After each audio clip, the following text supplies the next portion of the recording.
galera, aqui é o Joston e esse vídeo de hoje é especial para o quinto ano, meu querido quinto ano, mas para todos aqueles também que quiserem assistir, tá bom?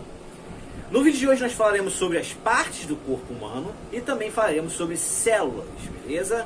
Então após essa vinhetazinha feiosa que vai aparecer, iniciaremos o nosso conteúdo. Então se segurem aí.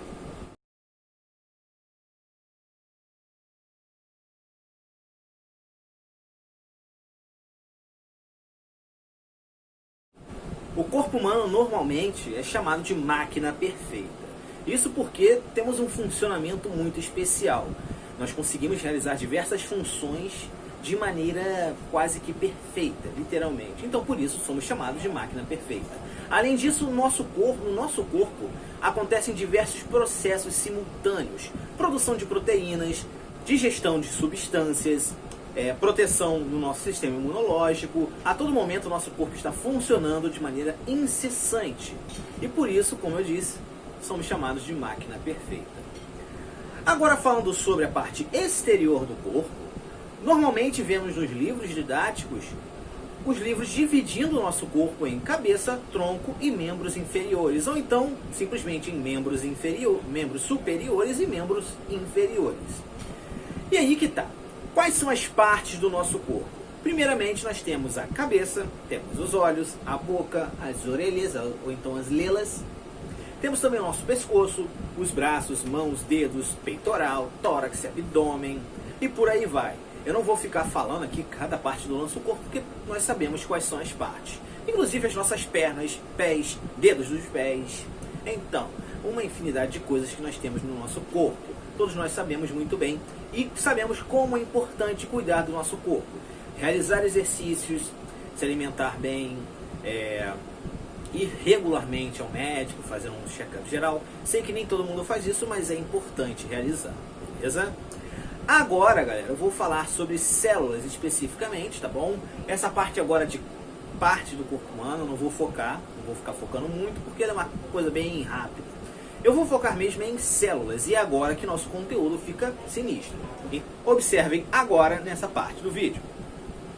No mundo dos seres vivos nós temos basicamente dois tipos de células básicas, que são as células procariontes e as células eucariontes. Se você não sabe a diferença básica entre essas duas células, eu vou explicar agora. As células procariontes são células que estão em organismos chamados de bactérias e arqueobactérias. São células bem primitivas que estão relacionadas aos primeiros seres vivos do nosso planeta. Tudo bem? Há quase 500, 600 milhões de anos atrás, e até mais do que isso. A principal característica de uma célula procarionte é a simplicidade na sua organização, tá? Afinal, nós temos uma célula muito simples em questão de estruturas. Ela é basicamente formada por uma membrana plasmática, um citoplasma, um DNA que fica espalhado dentro dessa célula e também por diversos ribossomos que participam da produção de proteínas, transporte de aminoácidos e por aí vai, tá bom? Esse é o básico de uma célula procarionte. Agora nós temos a célula eucarionte, que é considerada uma célula mais moderna, complexa e especializada, tá bom? Afinal, a célula eucarionte possui muitas e muitas estruturas dentro delas que são chamadas de organelas, coisas que estão ausentes nas células procariontes. Além disso, o DNA fica guardado numa estrutura chamada carioteca ou nucleolo, tá bom? Coisa que também não está presente nas células procariontes, tá? E qual a característica básica de uma célula eucarionte? Além de possuir essas organelas, também possui uma membrana plasmática. Ela é um pouco maior e está presente em animais, plantas e fungos, tá bom? Além disso, ela é extremamente diversificada em questões de funções. Apesar de todas as células eucariontes apresentarem estruturas em comuns, nós vemos uma especialização muito grande nessas células. Nós temos células que participam do sistema imunológico, temos células que participam da digestão, temos células que participam da produção de outras células, temos células que participam do sistema nervoso, por exemplo, as células chamadas de neurônio, e, enfim, uma infinidade de tipos de células que eu vou mostrar agora na próxima parte do vídeo. Então, fiquem atentos. Como eu disse, agora vamos falar sobre os tipos de células que nós temos no nosso corpo. Inclusive eu tô voltando de óculos diferente, um óculos mais bonito do que aquele óculosinho ali que eu guardei em cima do meu colchão, tá bom? Primeiramente, galera, antes de começarmos a falar sobre as células em si, eu quero falar sobre o DNA. Que eu ia passar esse vídeo, eu não ia falar sobre DNA. É brincadeira? É mole? Não é. Enfim, o DNA é uma estrutura extremamente importante, é a molécula da vida, tá bom? Afinal, é o DNA que possui as características que nós vamos expressar quando nos formarmos como seres vivos, tá bom? E durante o nosso desenvolvimento, metade do nosso DNA é oriundo da nossa mamãe e metade do DNA, e a outra metade do DNA é oriundo do nosso papai, tá bom? Isso quando falamos de reprodução sexuada, ou seja, aquela que tem a troca de gametas, espermatozoide penetrando num óvulo, beleza?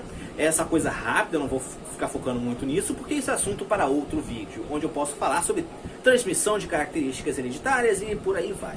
Beleza? O foco agora é falar sobre células, e as células são tudo, as células são fofas, lindas e maravilhosas. O primeiro tipo de célula que eu quero falar com vocês são os glóbulos vermelhos, também chamados de hemácias ou eritrócitos, tá bom? As hemácias ou glóbulos vermelhos são as células que chamamos basicamente de sangue, tá bom? Elas dão a coloração vermelha para o sangue, afinal as células chamadas de hemácias possuem um pigmento chamado de hemoglobina, e além disso, elas ficam responsáveis por transportar o oxigênio, beleza? Para todos os tecidos do nosso corpo. É sem dúvida uma das células mais importantes de qualquer organismo que possui o sangue, tá bom? Outro tipo de célula que existe no nosso corpo são os glóbulos brancos, ou também chamados de leucócitos, tá bom? Esses leucócitos, eles têm como principal função trabalhar na defesa do organismo, tá? Nós temos diversos tipos de leucócitos, inclusive os linfócitos, tá bom? Sem os linfócitos, os leucócitos, nós provavelmente não sobreviveríamos a nenhum tipo de infecção. Qualquer infecçãozinha, por mais leve que fosse, nos mataria, tá bom? Agora eu vou falar sobre outro assunto muito importante, tá? Que vocês vão ver agora na próxima parte do vídeo. Os leucócitos, como eu estava falando agora há pouco, na outra parte do vídeo, eles são células de defesa, obviamente, e tem uma forma de dividi-los em células específicas, tá bom? Nós temos basicamente 5 tipos de leucócitos, e eles podem ser divididos em 2 grupos, em leucócitos agranulócitos, que está aparecendo aqui, e leucócitos granulócitos, tá bom? Quem são os leucócitos agranulócitos, ou agranulados? São os linfócitos e os monócitos. E os leucócitos granulócitos ou granulados são os eosinófilos, os neutrófilos e os basófilos. Cada uma dessas células tem uma função específica na hora de agir no sistema imunológico, por exemplo. O neutrófilo ele tem um tipo de ação, um objetivo de ação diferente de um eosinófilo. Um basófilo tem um objetivo de função diferente dos seus irmãos, tá bom? E é assim, se você é o meu aluno, você vai ficar responsável por fazer um trabalhinho onde você vai falar sobre a função de cada uma dessas células. Se você não é o meu aluno e está vendo esse vídeo aqui por curiosidade, então eu vou fazer um vídeo depois falando sobre cada uma dessas células, tá bom? E falar sobre o processo de maturação de cada uma delas, porque elas não nascem simplesmente como eosinófilos, neutrófilos e basófilos. Elas passam por um processo de maturação, onde elas assumem outros formatos antes de chegar no seu formato final, tá bom? Que é o formato de leucócito, basófilo, neutrófilo, linfócito e por aí vai, tá? Agora eu vou dar uma parada no vídeo e na próxima parte nós vamos falar rapidamente sobre uma coisa chamada hemograma. O hemograma, galera, é um exame muito comum pedido pelos médicos, tá bom? Um exame básico de análise sanguínea, onde a principal função é analisar os elementos que temos no nosso sangue, entre eles os glóbulos vermelhos e os glóbulos brancos, além de plaquetas. Lembrando que plaquetas são fragmentos celulares que participam da coagulação, tá bom? E é muito comum nós vermos pessoas falando hemograma completo. Para de falar hemograma completo. Stop, call it hemograma completo. Stop it. Stop. Stop, stop, stop. Para sempre, tá bom? Porque o hemograma, Porque o hemograma ele já se refere a algo completo, afinal ele está analisando todo tipo de célula do seu sangue, tá bom? Sejam eles os eritrócitos, as células vermelhas, ou os leucócitos. O hemograma vai estar analisando tudo isso, tá bom?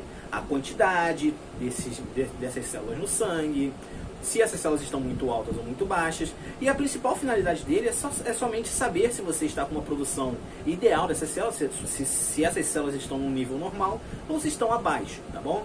Dependendo dos resultados que forem encontrados, pode ser que o médico, o clínico geral, vá te indicar outro tipo de exame para saber o porquê tal célula está abaixo do normal e por aí vai, tá bom?